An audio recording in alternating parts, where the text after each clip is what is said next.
బార్డర్లో చాలా ఉద్రిక్తమైన పరిస్థితులు ఉన్నాయి.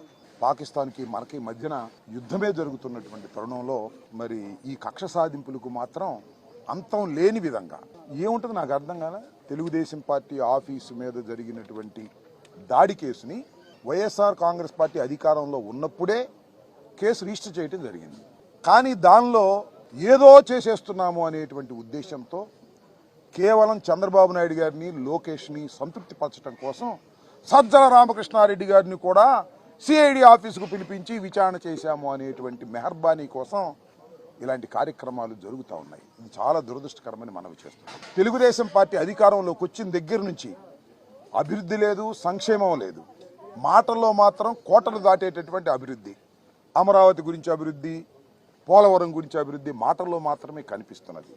కక్ష సాధింపులు బహుశా భారతదేశానికి స్వాతంత్రం వచ్చిన తరువాత ఇంత పెద్ద ఎత్తున ఏ రాష్ట్రంలోనూ జరగనటువంటి అరెస్టులు, కేసులు పెట్టి నిర్బంధించేటటువంటి కార్యక్రమం చేస్తున్నారు.